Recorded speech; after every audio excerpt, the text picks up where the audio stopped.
Hello everyone, welcome now to part 5 of Perspectives Canada documentary. We've been looking at the 4 major political parties. We have looked at 3 so far. Today we're going to look at a Canadian political party that is actually against being Canadian. This party is the Bloc Québécois. Stay tuned. We're now going to start and go over their standing in Canadian politics. Their leader is Gilles Duceppe. The party won 48 seats out of the 308 in the House of Commons, the last election. The party has 0 out of 105 seats in the Senate. They currently ranked 3rd in terms of number of seats in Parliament and received 1,379,628 votes and 10% of the popular vote last election. The party history is what we're going to next. The Bloc Québécois formed in 1991 as a group of MPs from the Liberal and Progressive Conservative Party who left their parties after the Meech Lake Accord, which would have given Quebec and other provinces more sovereignty, failed to pass. The leader of the group was then Environment Minister Lucien Bouchard. Its first MP was Phil Duceppe, who was a union worker and had won a seat in 1990 as an independent before the party was formed. The Bloc was not a coalition for long. By 1993, it had become an official party who won 54 seats in the election. It was then led by Jacques Parizeau, who became Premier of Quebec in 1994. This was followed by a referendum on Quebec's separation from Canada in 1995. The Bloc campaigned on the Oui side. Shortly after the campaign started, it was switched to the leadership of Lucien Bouchard, who was believed to be more charismatic. However, the Oui side lost with a no confidence vote of 50.6%, and Oui winning only 49.4% of the vote.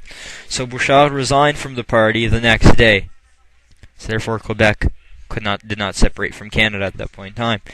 After the referendum, some instability occurred for a while. The Bloc had a new leader, Michel Gauthier. He failed to unite the party fully and resigned a year later. The party became more stable under Gilles Duceppe, who, having served as interim leader after Bouchard resigned, became leader in 1997. He remains leader to this day, being the longest-serving party leader in Canada. The Bloc Québécois won only 54 seats in the 1997 election. However, it wasn't completely unsuccessful at the time. It managed to block the Clarity Act. Rather, it won 44 seats. Sorry about that, not 54. It managed to block the Clarity Act, as I've just mentioned. I'm making sure, folks, that I get all these points down and do not forget anything.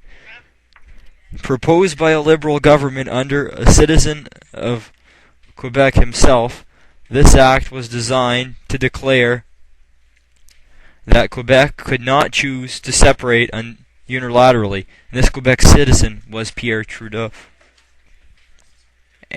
who made the Charter of Rights, followed by Jean Chrétien, who signed this document, making it impossible for Quebec to separate. Okay. Despite this, the party's fortunes continued turning, as it ended up with 38 seats after the 2000 election, with the majority of Quebec's seats being won by the Liberals. An additional setback was the victory of a Liberal Federalist Party in Quebec's provincial elections in 2003. Yet another turn took place in 2004 when 54 seats were won in the federal election. This time it was a more positive turn. This positive trend would not last. In 2006, when it was thought the party would win over 60 seats, it took 6 seats away from the Liberals, but lost 8 to the Conservatives. It lost in the 2008 election.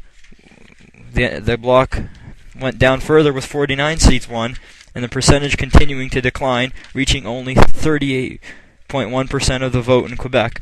The reduced number of seats from 51 to 49 was not simply a a direct result of the election, as the party had only 48 at the end of the parliament before the election was held. Thus, a seat was gained. Gilles Duceppe has stated that he would work with an NDP Liberal government at least until June 2010 if the non-confidence vote was held and passed, although his party would never take part in that government or in any other federal Canadian government. Also, despite decreased percentages of votes, Duceppe claims that the Bloc Québécois is the reason why the Conservatives currently do not have a majority government. So the party platform is simple. There isn't too much in this category. The Bloc Québécois has a platform based on nationalism. It is a provincial party who wishes eventual independence from Canada for Quebec, and it being a separate nation. Mr. Duceppe has occasionally spoken on Canadian politics, i.e. opposing the war in Iraq and seeking greater multiculturalism rights. However, this is no indication that the party is going to be involved in national politics anytime soon. Duceppe has specifically stated that his party would never be part of a coalition or the governing party in Canada. The party supports an independent and multicultural Quebec and seeks to represent Quebec in the Canadian Parliament, since independence has not been achieved for the province as of yet. Now, membership in the party is not hard to pay. Membership in the Bloc Québécois costs only $5 per year. Anyone in the world can join the party. Members must be 16 or over. And for additional links, I recommend that you go on Google and type in Bloc Québécois, BLOC space QUEBECOIS plus Wikipedia, WIKIPEDIA. There you will find a link to the Bloc Québécois website in the external links section, in addition to more info on the political party. You will also find documents in English in the external links section. Well, this is my presentation on the Bloc Québécois. I hope you enjoyed it, and next time we will be going through another category, talking about many political parties, minor political parties. I'll tell you more about it when we start our final segment next time on Perspectives Canada. Thanks for watching, and join me next time on Perspectives Canada.